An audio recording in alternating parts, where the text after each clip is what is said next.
A'udzu billahi minasyaitonir rajim. Bismillahirrahmanirrahim. Innallaha wa malaikatahu yusholluna 'alan nabi ya ayyuhalladzina amanu shollu 'alaihi wasallimu taslima. Allahumma sholli wa sallim wa barik ala sayyidina Muhammad wa ala ali sayyidina Muhammad. Rabbi shrahli sadri wa yassir li amri wahlul 'uqdatam min lisani yafqahul qawli. Di lembaran yang ke-63, mungkinkah ada qarin? Apa itu qarin? Qarin dari kata atau jin yang mendampingi setiap manusia atau jin masuk Islam. Dari Sulaiman Asy-Syaqor berkata, boleh jadi seorang muslim dapat mempengaruhi qarin yang senantiasa menyertai hingga dia masuk Islam, jin hingga masuk Islam. Imam Ahmad bin Hambal dan Imam Muslim meriwayatkan di dalam kitab mereka Al-Musnad Al-Ashahih dari Abdullah bin Mas'ud. Ia berkata, Rasulullah sallallahu alaihi wasallam berkata, setiap kalian pasti Allah ciptakan baginya satu pendamping dari kalangan jin dan satu qarin dari kalangan malaikat. Para sahabat bertanya, termasuk Anda wahai Rasulullah?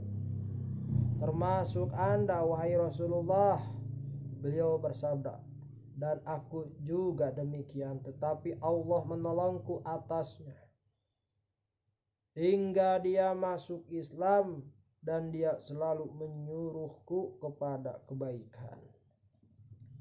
Saya katakan perkata yang dikemukakan oleh Dr. Sulaiman Al-Asy-Syaqor.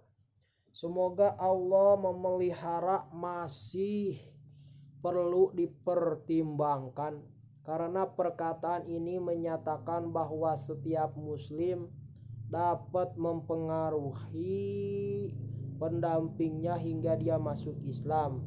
Bahkan dengan tegas dia menyatakan hal tersebut, padahal duduk permasalahannya bukan seperti itu, karena zahir hadis di atas hanya dikhususkan bagi Rasulullah sallallahu alaihi wasallam untuk itu, dan orang mengatakan bahwa itu bersifat umum atau tidak dikhususkan bagi Rasulullah saja.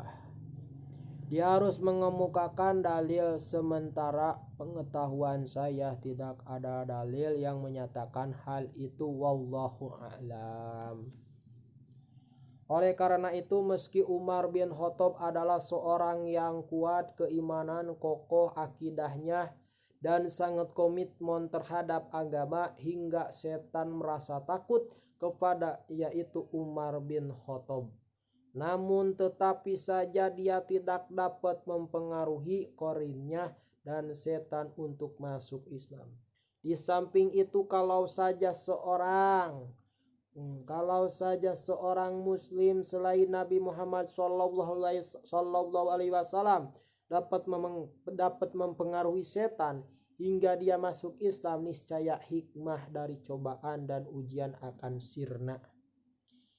Ya, orang beriman bisa saja melemahkan dominasi setan yang ada di dalam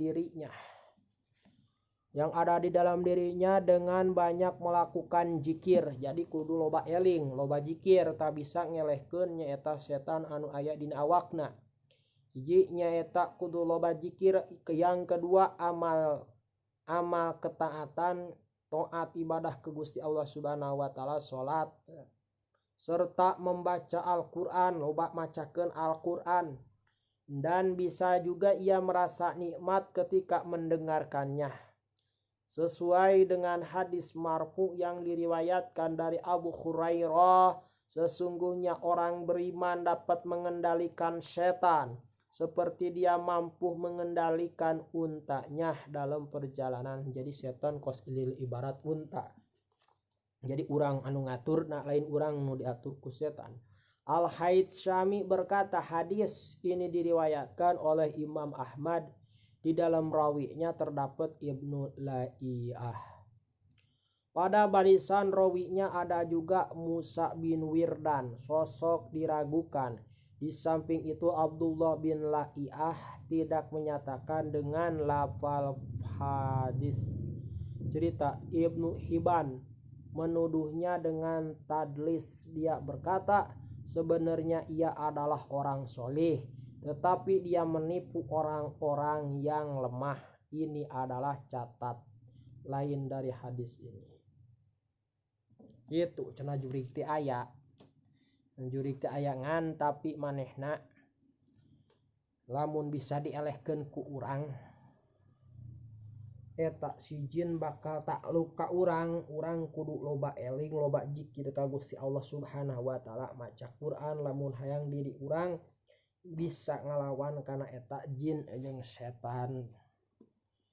Belenggu setan pada bulan Ramadan tah kamari dina bulan Ramadan setan-setan teh di naon diranjam, dibelenggu, di penjara. Diriwayatkan dari Abu Hurairah berkata Rasulullah sallallahu alaihi wasallam, "Idza kana awalu lailati min Ramadana sufidati syayatinu wa maradatul jinnu." Idza kana ketika malaman pertama bulan Ramadan, idza kana awalu lailati min Ramadan, di mana naon eta mimiti peutingan naon peutingan bulan Ramadan. Sufidat sayatinu wa marodatu jinu. Eta setan-setan teh naon nyaeta jeung pembangkang dari kalangan jin dibelenggu, wa marodul jinu di si setan teh di penjara. Aya de dicaritakeun Abu Hurairah tisanya titikang jeung Nabi Muhammad sallallahu alaihi wasallam, ija jaa Ramadanu putihat abwabu rahmah wa gulaqat abwabun nar wa sufidati syayatin. Di mana datangna bulan Ramadan, pintu-pintu rahmat dibukakeun ku Gusti Allah Subhanahu wa taala, pintu neraka ditutup, setan-setan diranjam, setan-setan di penjara, dibelenggu, dicangcang. Al-Alamah Muhammad bin Muflih radhiyallahu anhu berkata, menurut pemahaman lahirnya hadis ini, setan-setan dibelenggu dan dirantai pada bulan Ramadan, atau yang dimaksud dengan para pembangkang pada lapad ini adalah pembangkang dari kalangan jin. Seperti itu pula yang ditetapkan oleh Abu Hatim, Ibnu Hibban, dan ulama yang lainnya. Maksud dari hadis ini bukan menafikan kejahatan sama sekali, tetapi memperkecilkan kejahatan karena lemahnya setan-setan. Dia melanjutkan, Imam Ahmad juga memahami hadis ini sesuai dengan zahirnya, sebagaimana kata Abdullah bin Imam Ahmad, saya berkata kepada ayah saya, mengapa kita kadang melihat ada orang yang kesurupan jin pada bulan Ramadan? Ayah menjawab, beginilah ya, terdapat di dalam hadis dan kamu tidak perlu menanyakan tentang hal itu. Ia berkata, dasar yang dipakai oleh Imam Ahmad bahwa dia tidak mentakwil hadis-hadis kecuali yang ditakwil oleh ulama salaf, dan selama para ulama salaf tidak menakwilkan sebuah hadis, dia juga tidak menakwilkannya. Diriwayatkan dari Abu Hurairah bahwa Nabi Muhammad sallallahu alaihi wasallam u'tiyat ummati khamsa hisolin lam tu tohunna ummatun min qabliha khulupu pamin soimi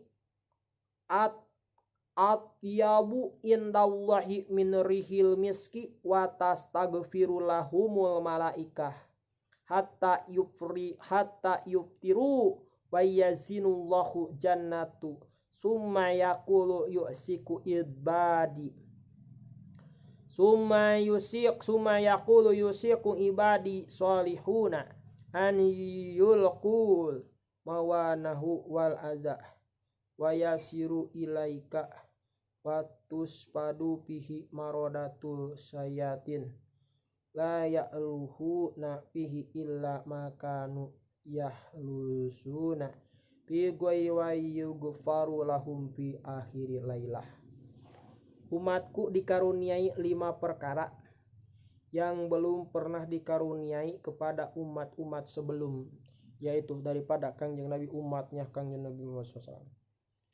Umat-umatna Kangjeng Nabi teh hiji dibere bau na aroma mulut orang berpuasa, sengit orang berpuasa teh sungutna lebih wangi di sisi Allah daripada aroma minyak kastori. Sengit cenah zaman puasa sungutna ibatan seungitna minyak kastori. Jeung kadua nyaeta malaikat memintakan ampun untuk mereka hingga mereka berbuka puasa. Dipangmintakeun hampura cenah jalma nu puasa kamari tah nepi ka buka puasana maghrib.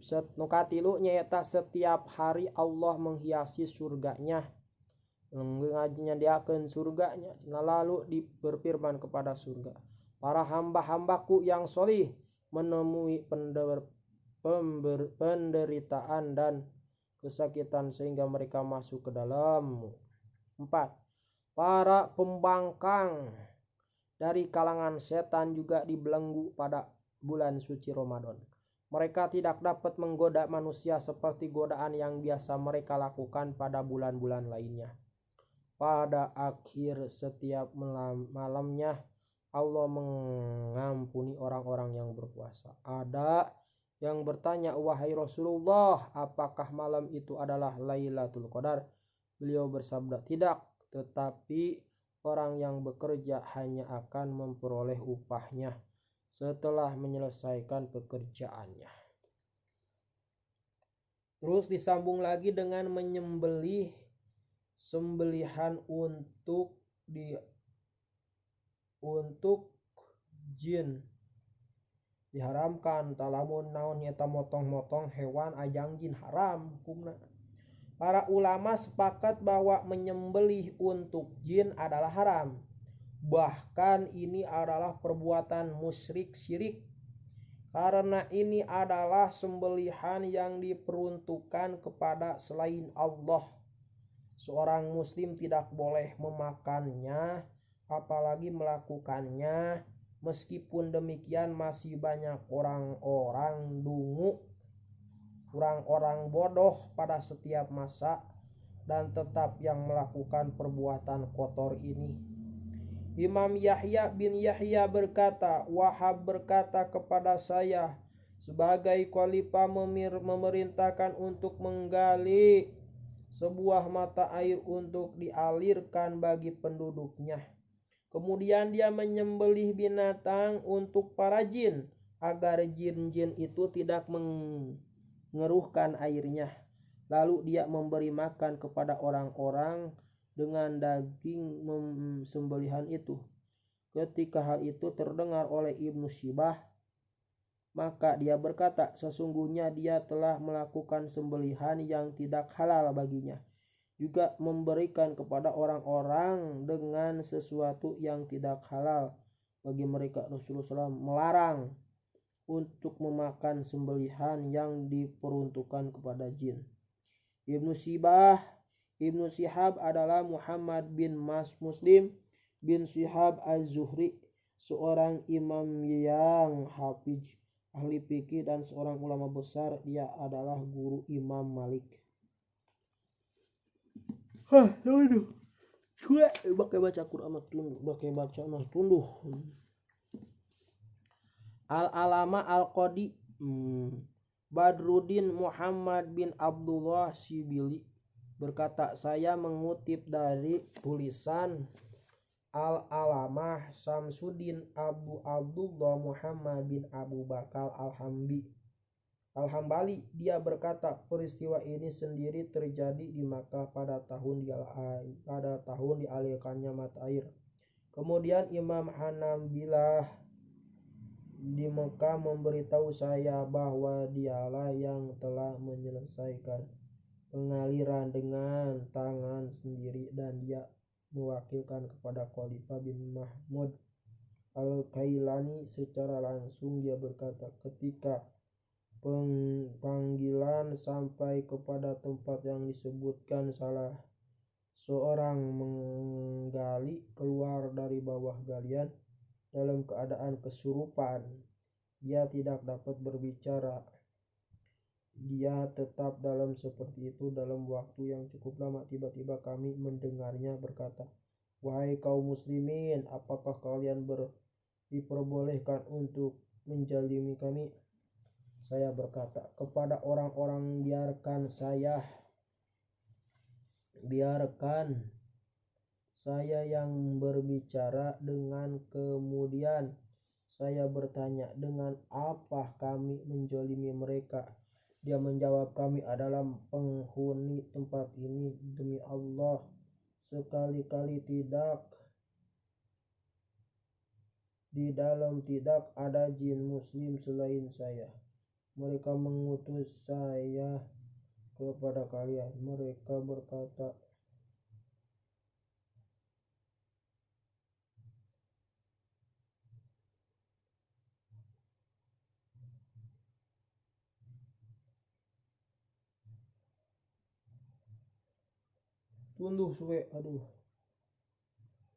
kami tidak akan membiarkan kalian lewat dengan air ini di tanah tempat tinggal kami hingga kalian memberikan hak kami. Saya pun menanyakan hak mereka.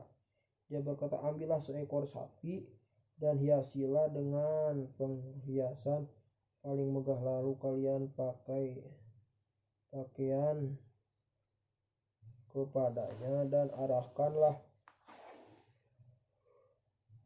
dalam kota Mekah sampai sini. Sembelihlah ia, lalu buanglah darah ekor dan kepalanya ke dalam sumur Abu Somad untuk kami.